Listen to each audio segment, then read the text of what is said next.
இன்னைக்கு நம்ம பார்க்க போறது வந்து ரிஷபராசி. ரிஷபராசி நேர்களுக்கு வந்து இந்த பிரம்மன் எழுதிய விதி எப்படி இருக்கு, அவங்க செய்ய வேண்டிய வாழ்வியல் பரிகாரம் என்ன? அப்ப நல்ல சுகபோகமான வாழ்க்கை அமையணும். உங்க லட்சியம்லாம் அப்படித்தான் இருக்கும். சந்திரன் அங்க உச்சம். அப்ப உங்க மைண்ட் ஃபுல்லாவே நல்லா சுகமா நல்லா இருக்கணும், என்ஜாய் பண்ணணும், வாழ்க்கையை அனுபவிக்கணும், நல்லா பணக்காரர் ஆகணும். இவங்களுக்கு அடுத்து வரவங்க வேலையே பார்க்காம ஓபி அடிக்கிறவங்க கூட சம்பளம் கூட்டி கேட்பாங்க. இவங்களுக்கு கேட்க தெரியாது. ஆனா வேலையை விட்டு மாறவும் மாட்டாங்க. இந்த வேலை சரியில்லைப்பா, வேற வேலை பாரு அப்படின்னா, நான் இங்கதான் வேலை பார்த்தேன், நீ நம்பி இந்த பொறுப்பை கொடுத்துட்டாங்கல்ல, நான் எப்படி மாறுறது அப்படிங்கிற மாதிரி வந்து ஒரு எண்ணத்தோட இருக்கக்கூடியவங்க தான் நிறைய ரிஷபராசிக்காரங்கள்லாம். பெரிய அளவுல வந்து நல்ல நிர்வாகத்திறமா படிப்பு எல்லாம் இருக்காங்க. இருந்தால் இந்த ஒரு குணத்தால அவங்களுடைய வாழ்க்கை வந்து கொஞ்சம் முன்ன பின்ன இருந்துகிட்டே இருக்கும். உங்களுடைய குணங்கள் ஃபஸ்ட்டு பணம் வரணும், நம்ம பணத்தை சேமிக்கணும். ரொம்ப ரசனையாக இருக்கிறவங்க.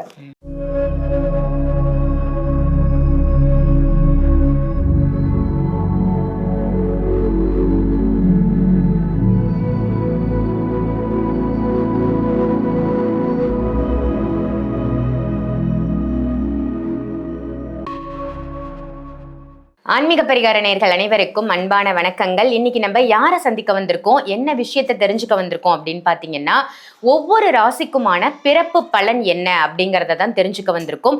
ஒவ்வொரு ராசிக்கும் அந்த பிரம்மன் எழுதிய விதி எப்படி இருக்கு, மேஷம் ராசியில் ஆரம்பிச்சு மீனம் ராசி வரைக்கும் ஒவ்வொரு ராசிக்கும் பிரம்மன் எழுதிய விதி எப்படி இருக்கு அப்படின்றத நமக்கு சொல்றதுக்காக யார் வந்திருக்காங்க அப்படின்னு பாத்தீங்கன்னா, அஸ்ட்ராலஜர், நியூமராலஜர், அதே மாதிரி நம்பராலஜின்னு சொல்லுவாங்க இல்லையா, அந்த மாதிரி எண் கணிதம் பார்த்து சொல்லக்கூடியவங்க, வாஸ்து நிபுணர் அப்படின்னு இவங்களை சொல்லலாம். ஸோ பல துறைகள்ல வல்லுனர் அப்படின்னு சொல்லலாம் இவங்கள. பல துறைகள்லையும் வல்லுனராக இருக்கக்கூடிய நம்மளுடைய எஸ்ஆர் சங்கரேஸ்வரி அம்மாவை தான் இன்னைக்கு நம்ம சந்திக்க வந்திருக்கோம். அம்மா வணக்கம். வணக்கம்மா, எப்படி இருக்கீங்க? நல்லா இருக்கும், சிறப்பா இருக்கும். ரொம்ப சந்தோஷம் உங்களை சந்திச்சதுல. ஆன்மீக பரிகாரத்துக்கு உங்களை நான் வரவேற்கிறேன். உங்களுடைய நிறைய பதிவுகள் பார்த்துருக்கேன். ரொம்ப நல்ல நல்ல பதிவுகள் கொடுப்பீங்க. நீங்க கொடுக்கக்கூடிய அந்த கணிப்புகள் எல்லாம் ரொம்ப அருமையா இருக்கும். இன்னைக்கு நம்மளுடைய ஆன்மீக பரிகார நேயர்களுக்காக வந்து நீங்க பிறப்பு பலன் எப்படி இருக்கும் ஒவ்வொரு ராசிக்கும் அப்படின்னு சொன்னீங்கன்னா மக்களுக்கு ரொம்ப பயனுள்ளதா இருக்கும். ஆக்சுவலா அந்த பிறப்பு பலன் அப்படின்னு என்ன, பிரம்மன் எழுதிய விதி அப்படின்னு சொல்லுவாங்க இல்லையா, அது வந்து ஒவ்வொரு ராசிக்குமா எல்லா மக்களுக்கும் காமனா தானே இருக்கும். அதாவது ஒரு மனிதன் பிறக்கிறான் அப்படின்னா என்ன மாதிரி விஷயங்களோட பிரம்மா வந்து இந்த பூ உலகுல அவங்கள வந்து படைப்பாங்க? முதல்ல வந்து ஆன்மீக பரிகார நேயர்களுக்கு உங்களின் மருத்துவச்சுடர் எஸ்ஆர் சங்கரேஸ்வரியின் அன்பான வணக்கங்கள். அதாவது பிரம்மனுடைய படைப்பு, அந்த குழந்தை வந்து ஒரு சிலர் நினைப்பாங்க நம்ம தான் விரும்பி இந்த குழந்தை நமக்கு வந்து, அப்படி கிடையாது. அந்த குழந்தை வந்து அதான் பார்த்துக்கு இந்த அம்மா படம் நம்ம பிறக்கணும் அப்படின்னு சொல்லி போய் பிரம்மன்ட்ட போய் கேட்குமா. ஓ, குழந்தைதான் இந்த பெத்தவங்களை சூஸ் பண்ணுது. அப்ப நம்ம என்ன சொல்றோம் அப்படின்னு கேட்டீங்கன்னா, நம்மளுடைய கர்மா தான் அங்க இருக்குன்னு நினைக்கிறோம். அப்படி கிடையாது. அந்த குழந்தையோட பிறப்பானது அதுதான் விரும்பி வந்து நம்மகிட்ட வருது. அதனாலதான் பாருங்க, 1000 அணுக்கள் இருக்கிறதுல அந்த ஒரு அணுக்கள் தானே முந்தி மோதி போய் போட்டி ஓட்டு வந்து வருது. அப்ப அங்கேயே அதுக்கு ஒரு போட்டி உருவாயிருது. அதான் பாருங்க பிரம்மன் ரகசியம். ஒரு குழந்தை வந்து சிரசோதயம் அப்படின்னு சொல்லி சொல்றது வந்து, அந்த சிரசோதயம் நடக்கிறப்ப வந்து லக்கணம் அன்னைக்குள்ள கோச்சார நிலைகள்ல கிரகங்கள் எங்கெங்க அமர்ந்திருக்கோ அப்பதான் பாத்துங்க இந்த குழந்தை வந்து இந்த நட்சத்திரத்தை பிறக்கணும், இந்த இதெல்லாம் பிறக்கணும். அப்ப இது வந்து முன்ஜென்ம வினைதான். இப்ப ஒருத்தருடைய கர்மாவானது ஒரு நட்சத்திரத்துல ஒரு நாள் இறந்துறாரு அப்படின்னா, இப்ப ராகுதிசையில திருவாரூர் பிறக்கிறாரு அப்படின்னா, திருவாரூர்ல வந்து முழுசுமே பிறக்கிறப்ப இருக்காது. திருவாரி 4ஆம் பாதத்துல பிறந்தாங்கன்னா ஒரு 1.5 வருஷமா 2.5 வருஷமா இருக்கும். அது ஏன்னு கேட்டீங்கன்னா முன்ஜென்ம விட்டகுறை தொட்டகுறை தான். அப்ப அவங்களுடைய வாழ்க்கை வந்து முன் ஜென்மத்துல திருவாரி 4ஆம் பாதத்துல அந்த வருஷம் வரைக்கும் இருந்திருக்கும். அந்த மீதி கர்மாவை கழிக்கிறதுக்காகத்தான் இந்த திருவாரி 4ஆம் பாதத்துல பிறந்து என்னென்ன செஞ்சாங்களோ அந்த முன்ஜென்ம வினைக்கு ஏற்ப நன்மையோ தீமையோ அனுபவிக்கிறதுக்காகத்தான் இந்த பிறப்பு எடுத்திருக்கு. இன்னொன்னு பாருங்க, நிறைய பேர் சொல்லுவாங்க எல்லாமே அன்னைக்கே நம்ம அதெல்லாம் எழுதிட்டானே, எதுக்கு நம்ம கோவிலுக்கு போகணும், எதுக்கு நம்ம முயற்சி எடுக்கணும், நம்ம வீட்டுல சாயா தூங்கலாமே, அதுவா நடக்கும்ல அப்படின்னு எல்லாமே எழுதி அனுப்பிச்சிட்டாங்க நம்மள. நம்ம என்ன வேண்டுனாலும் வேண்டலனாலும் நடக்கிறது தான் நடக்கும்னு சொல்லுவாங்க. இதுக்கு என்ன காரணம் இருக்குன்னு கேட்டீங்கன்னா, அந்த பிரம்மனை எழுதியிருப்பாரு. சில விஷயங்கள் தான் நான் பண்ணுவேன், சில விஷயங்கள் மனிதரோட முயற்சியில தான் பண்ணணும் அப்படின்னு சொல்லி எழுதியிருப்பாரு. அப்ப நம்ம முயற்சி எடுக்கலைன்னா ஒண்ணுமே செய்ய முடியாது. எல்லாமே ஆண்டவர் மேல பாரத்தை போட்டுருந்தா நடக்குமா? நடக்காதுல்ல. நிறைய விஷயங்கள்ல உன்னுடைய முயற்சி தான் வெற்றி வரும் அப்படிங்கிற சில விஷயங்கள் சில சூட்சுமங்கள் வந்து சொல்லிடுவாரு. அப்ப எந்த நேரத்துல எங்க போய் லாக் ஆகுற அப்ப அதுக்குன்னு பாருங்க முன்ஜென்ம கர்மா நல்லா இருந்துச்சு அப்படின்னா அவங்களுக்கு அந்த நேரத்தை யாராவது ஒருத்தர் கை தூக்கி விடுவாங்க. அதான் நிறைய பேருக்கு தெரியும். அது வந்து எப்ப நான் லாக்ல போய் இருந்தேன் இனி ஒருத்தர் கை தூக்கி கடவுள் மாதிரி வந்து காப்பாத்தினாருப்பா அப்படின்னு சொல்லுவாங்கல்ல, அந்த மாதிரி விஷயங்கள் தான் நடக்க ஆரம்பிக்கும். இதான் பாருங்க பூர்வ புண்ணியம் நல்லா இருக்குன்னு சொல்றது. 7 தலைமுறைக்குள்ள நம்மளே பாருங்க அந்த குடும்பத்தை சனிச்சிருப்போம்.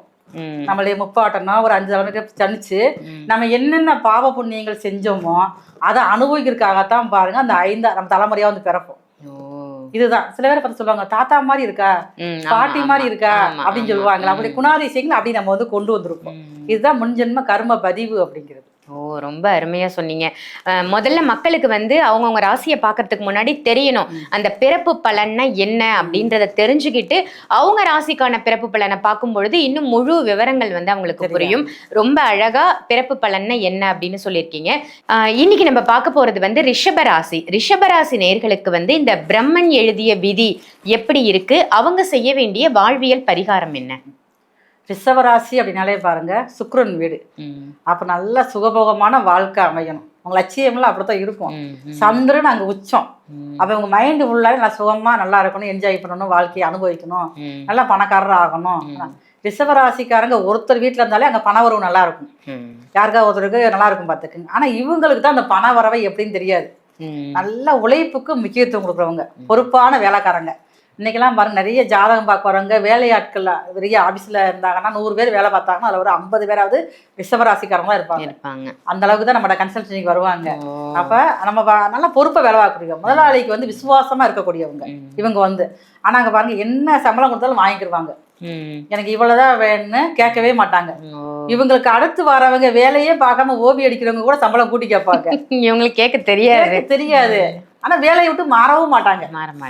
இந்த வேலை சரியில்லைப்பா, வேற வேலை பாரு அப்படின்னா நான் இங்கதான் வேலை பார்த்தேன், நம்பி இந்த பொறுப்பை கொடுத்துட்டாங்கல்ல, நான் எப்படி மாறுறது அப்படிங்கிற மாதிரி வந்து ஒரு எண்ணத்தோட இருக்கக்கூடியவங்க தான். அப்ப நிறைய அந்த நிர்வாகத்திறமை அந்த பொறுப்பு எல்லாமே இருக்கும். விசுவாசமான ஒர்க்கர்னா ரிஷப ராசிக்காரங்க தான். ஆனா உழைச்சு ஒரு பிரயோசனம் இல்லாம இருப்பாங்க. அப்ப இவங்க அதை வந்து மாத்திக்கிறணும். வரக்கூடிய மாற்றத்தை விரும்பி ஏத்துக்கணும். எதா இருந்தாலும் அப்படித்தான், குடும்ப வாழ்க்கையிலேயே அப்படித்தான். ஏற்கனவே ஒருத்தருக்கு ஃபர்ஸ்ட் மேரேஜ் முடிஞ்சிருச்சு, சரியில்லை. அப்போ வீட்டில் பெரியவங்க சொல்லுவாங்க, எப்போ உன்னைய முடிஞ்சு போச்சு, நான் அடுத்து வேறு லைஃப் பார்ப்பேன்னு. வேண்டாம், எனக்கு அவ்வளோதான், எனக்கு அன்னைக்கு அந்த பிரம்மா எழுதிட்டார்ல, நேரத்தை மாற்ற முடியுமா, விட்டுருங்க அப்படின்னு சொல்லி ஒரே அந்த முடிவு எடுத்த முடிவுல மாறவே மாட்டாங்க. அதனாலதான் ரிஷபராசிக்காரங்க திறமை இருந்தும் பாருங்க நிறைய பெரிய அளவில் வர முடியாது. அதே மாதிரி இவங்க வந்து என்னன்னு கேட்டிங்கன்னா கூட பிறந்தவங்களுக்கு உதவி செய்வாங்க ரிஷபராசிக்காரங்க. இவங்களை பற்றி யோசிக்கவே மாட்டாங்க. அவங்க அக்காவோ அவங்க அண்ணனோ தம்பியோ இருந்தாங்கன்னா இவங்க அவங்களுக்கு தான் போய் முன்னேற முடியும். ஏதாவது பிரச்சனையா இவங்க தான் போவாங்க, நான் பார்த்துக்கிறேன் போவாங்க, எல்லாம் செய்வாங்க. ஆனால் பாருங்க இவங்களுக்கு ஒரு உதவின்னு வர்றப்ப யாரும் செய்ய மாட்டாங்க. இவங்களுக்கு சொன்னாலும் புரியாது, இவங்களுக்கு ஹெல்ப் பண்ணுறதுக்கு ஆள் கிடையாது. அதுதான் பாருங்க இப்போ அந்த இதில் வந்து மாறிக்கணும். கொஞ்சம் நிறைய ரிஷபராசிக்காரங்கள்லாம் பெரிய அளவில் வந்து நல்ல நிர்வாகத்திறமை படிப்பு எல்லாமே இருக்காங்க. இருந்தால் இந்த ஒரு குணத்தால் அவங்களுடைய வாழ்க்கை வந்து கொஞ்சம் முன்ன பின்ன இருந்துக்கிட்டே இருக்கும். உங்களுடைய குணங்கள் ஃபஸ்ட்டு பணம் வரணும், நம்ம பணத்தை சேமிக்கணும். ரொம்ப ரசனையாக இருக்கிறவங்க, சமையல்லாம் ரொம்ப அருமையாக பண்ணுவாங்க ரிஷபராசிக்காரங்க. அவங்க சமைச்சாலே பிறகு வெரைட்டியாக சமைப்பாங்க. வர்றவங்களுக்கு போல அழகோட அன்போட சமைச்சு போடுறவங்களும் இவங்க தான் ரிஷபராசிக்காரங்க தான். சாப்பிட வச்சு அழகு பார்ப்பாங்க ரிஷபராசிக்காரங்க. ஏன்னா சந்திரன் அங்கே உச்சம் இல்லை, சந்திரனாலே உணவு, அதெல்லாம் நல்லா செய்வாங்க. இவங்களுடைய வாழ்க்கையில மட்டும் சில மாற்றங்கள் வந்துச்சு அப்படின்னா ரொம்ப வந்து நல்லா இருக்கும். இவங்களுக்கு வந்து நிறைய ரிஷபராசிக்காரங்களுக்கு கணவர் ஒரு இடத்துல இருப்பாங்க, மனைவி ஒரு இடத்துல இருப்பாங்க. இவங்களுக்கு இப்படித்தான் எதுக்கிட்டே இருக்கும். ஏன்னா இவங்களுக்கு என்ன அப்படின்னு கேட்டீங்கன்னா நமக்கு எதுனா நம்ம வீட்டுல நம்ம பிறந்தவங்களுக்கு ஏதாவது கூட செய்யணுமே. கல்யாணம் முடிச்சு போனாலும் பாருங்களேன், அது ஆணாக இருந்தாலும் அப்படிதான், பெண்ணாக இருந்தாலும் அப்படி. உண்மைதான். எனக்கு ரிஷபராசிக்காரங்களை தெரியும். ஆக்சுவலா நீங்க என்ன சொல்றீங்களோ அந்த கேரக்டர் அப்படியே அவங்களுக்கு இருக்கு. நிச்சயமா கரெக்ட். இவங்க செய்ய வேண்டிய வாழ்வியல் பரிகாரம் என்னவா இருக்கும்? இவங்களுக்கு வந்து அதாவது 1ல இருந்து 5 வரைக்கும் அரசாங்க உதவியால் பள்ளியில் படிக்கும் மாணவர்கள் இருப்பாங்க. 1ல இருந்து 5 பேர் தொடக்க பள்ளி ஆரம்ப பள்ளியில படிக்காங்கல்ல, அவங்களுக்கு ஏதாவது ஒரு புஸ்தக நோட்டு ஏன்னா ரொம்ப நான் கஷ்டப்படுறேன் அப்படின்னா ஒரு பென்சிலாவது வாங்கி தரணும்.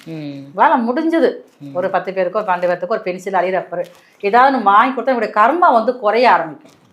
அதுதான் ஸ்கூல் படிக்கிற பசங்களுக்கு அது 1ல இருந்து 5 வரைக்கும் படிக்கிறவங்களுக்கு இல்லாத ஏழை குழந்தைகளுக்கு என்ன முடியுதோ அதை செய்யணும். ரொம்ப சூப்பர், ரொம்ப அருமையா சொன்னீங்க. ரிஷபராசிக்காரர்களுக்கு வாழ்வியல் பரிகாரமும் சொல்லியிருக்கீங்க, கேரக்டர் வைஸ் அவங்க என்ன சின்ன சின்ன மாற்றங்கள் கொண்டு வந்தா நல்லா இருக்கும்னு சொல்லியிருக்கீங்க. ரொம்ப நல்ல அருமையான தகவல். நன்றி. இந்த பதிவு உங்க எல்லாருக்கும் பயனுள்ள பதிவு அமைஞ்சிருக்கும் அப்படின்னு நினைக்கிறேன். இந்த பதிவை மற்ற எல்லா ராசிக்காரர்களுக்கும் கண்டிப்பா ஷேர் பண்ணுங்க. உங்க வீட்டுல யாராவது இந்த ராசியா இருந்தா கூட அவங்களுக்கும் இந்த பதிவு ரொம்ப யூஸ்ஃபுல்லா இருக்கும். சங்கரேஸ்வரி அம்மாவை மருத்துவ ஜோதிடரை நீங்க சந்திக்கணும் அப்படின்னு நினைச்சீங்கன்னா வீடியோல தெரியிற நம்பருக்கு கால் பண்ணி அப்பாயின்மெண்ட் வாங்கி ஆன்லைன் கன்சல்டேஷனும் எடுத்துக்கலாம், டைரக்ட் கன்சல்டேஷனும் எடுத்துக்கலாம். அதே மாதிரி உங்க வீட்டுல வாஸ்து குறைபாடு இருக்கு, வாஸ்து பார்க்கணும் அப்படின்னு நீங்க நினைச்சாலும் நம்பர் ரிலேட்டடா நிறைய விஷயங்கள் வந்து அவங்க பார்த்து சொல்றாங்க. உங்களுக்கு ஃபோன் நம்பர் வேணும், இல்ல வண்டியோட நம்பர் வந்து எந்த நம்பர் வச்சா எனக்கு லக்கா அமையும், இந்த மாதிரி விஷயங்கள்லாம் தெரிஞ்சுக்கணும் அப்படின்னு நினைச்சாலும் வீடியோல தெரியுற அதே சேம் நம்பருக்கு கால் பண்ணி அப்பாயின்மெண்ட் வாங்கி அம்மாவை நீங்க டைரக்டா சந்திக்கலாம். இதே மாதிரி வேற ஒரு நல்ல பதிவுல உங்க எல்லாரையும் சந்திக்கின்றேன். நன்றி, வணக்கம்.